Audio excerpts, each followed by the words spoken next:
All right, let's talk more on this. And for the latest from India, we're now joined via Zoom by Dr. Anant Bhan, a bioethics and global health expert. Doctor, thank you so very much for joining us here in South Africa. We really do appreciate you giving us your time here on SABC News.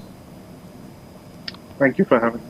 You're most welcome. Now, the variant that has been discovered in India, and of course incorrectly being called the Indian variant, as we've seen happen with what in South Africa too. How and when was it sort of picked up? I mean, this particular strain does seem sort of more deadly, or is it really just a case of it being a different strain or variant than the ones that we know? What can you tell us, and what have you found out?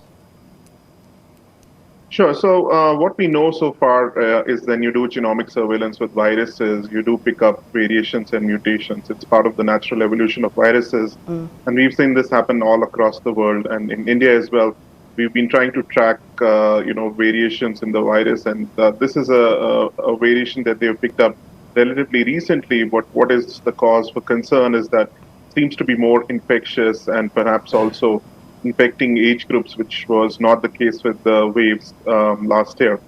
So more younger people getting infected, entire families getting infected, and sometimes pretty quickly. So I think the cause for concern here is more the fact that we are now seeing an acute spread in the acute rise in the number of infections, and it could be partly due to the variant. That having been said, again, viruses will evolve. The primary cause still seems to be more and more people perhaps not adhering to public health precautions, and the fact that we had large social gatherings, political, religious, social, which might have contributed to the spread. And now we're seeing a diffuse spread nationally, both in rural and urban India, and an acute shortage of supplies, as you were highlighting in your introductory remarks. Yeah, I want to continue talking about the acute rise in infections that, of course, we have been monitoring, and it's really sad what we have been watching as it's been unfolding in India. But just, to take us through this, Doctor, I mean, discovering a new strain or a variant and an increase in numbers due to social factors like the attendance of large gatherings, or whether it is pandemic fatigue, people not wearing masks, not following protocols, are not interlinked, are they?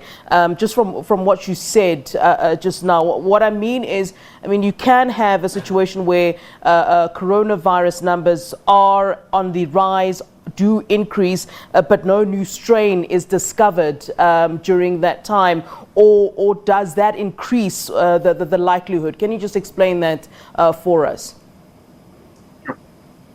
Sure. So I think there's probably a variety of factors which is fueling the current rise of infections in India.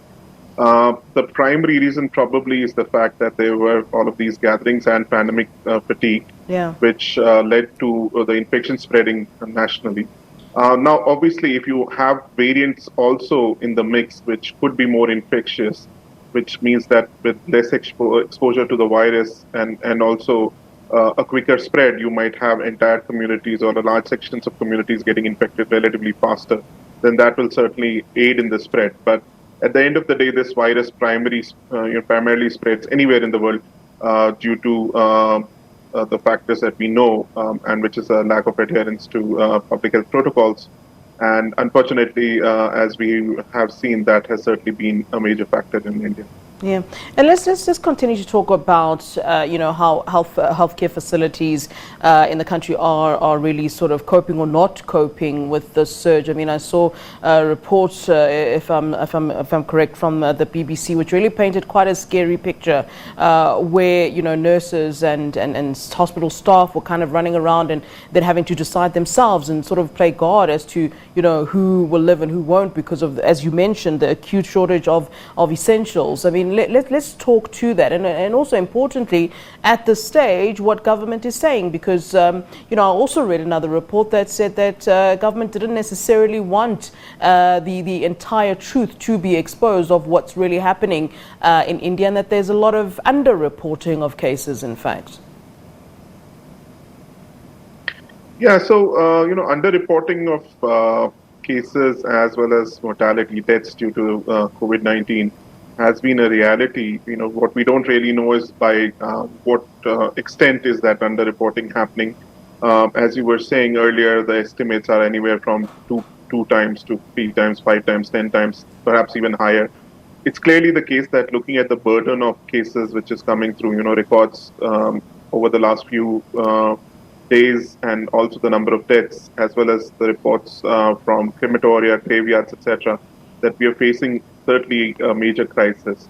This is also substantiated by the burden on the health system. Almost all hospitals in many parts of India, which are full, hardly any ICUs or ventilators available, a shortage of just basic equipment and supplies like oxygen, which just tells us that this is unprecedented in recent history, and the number of cases is unfortunately rising in a way that it is difficult for the health system to cope. Now, we could have learned something from last year's experience as well as the experience of many other countries with subsequent waves to prepare better. But unfortunately, it seems to be the case that the learning was not something which was followed up on, because if we had more facilities, more staff, more infrastructure, and more reserve supplies, perhaps the impact would not have been as bad as now. Yeah. Fortunately, now we are seeing a response come in, and the international community contributing to that. And hopefully, over the next couple of weeks, we will have a better state of the health system, as well as reduction in the number of cases.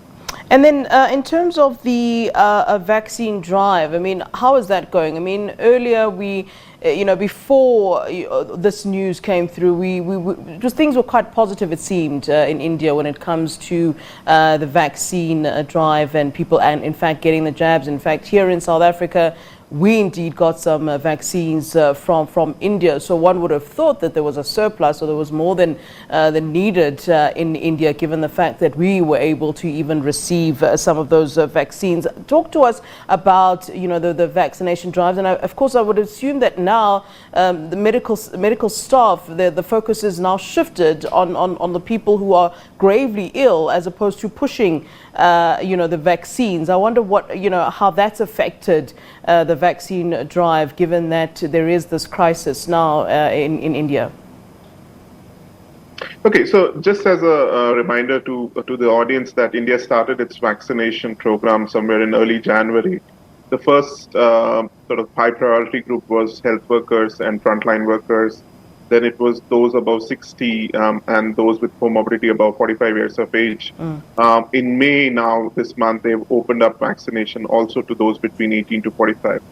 The challenge has been that India, even though it is a major vaccine producing country, and as you were rightly pointing out, has been sending out vaccines even pre-COVID and during COVID to many other countries, is now facing a challenge because of supply constraints.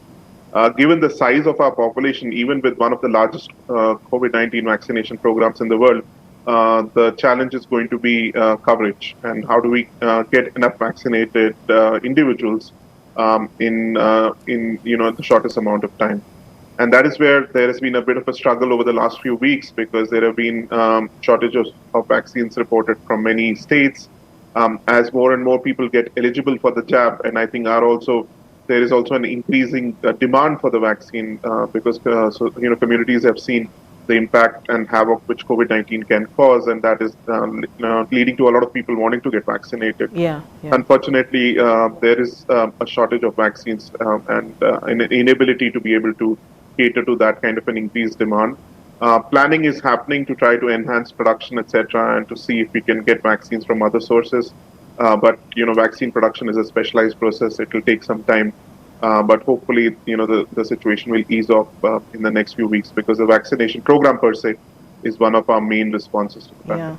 Do you have any criticism to, when it comes to that vaccination campaign that you were on? I mean, if perhaps there was better distribution or better vaccine rollout, perhaps maybe this could have been prevented, the scenes that we're currently seeing coming out of India. I mean, do you have any sense of sort of criticism of how things might have been or could have been done better? Well, yeah, certainly in hindsight, I think, we could have forecast the need for a larger section of the population to get vaccinated and accordingly planned for it. It's only now that we're talking about ramping up production over the last few weeks and talking about the huge numbers that India has, which needs to be covered. The other thing is, I think in the beginning of the vaccination drive, there was still a lot of reluctance, and perhaps more community engagement, outreach would have helped. And probably also thinking how we could ensure that there was more facilities which were able to produce vaccines. India and South Africa, as you know, have also been talking about the fact that patents could be a barrier, intellectual property could be a barrier, and if we are able to license more units to manufacture vaccines, we could perhaps have more vaccines available for not just India, the entire world. And I think that is certainly something we should all be discussing in global health. All right, Dr. Anant Bhan, it's been a pleasure talking to you. Thank you very much for giving us all that information. Much appreciated, sir.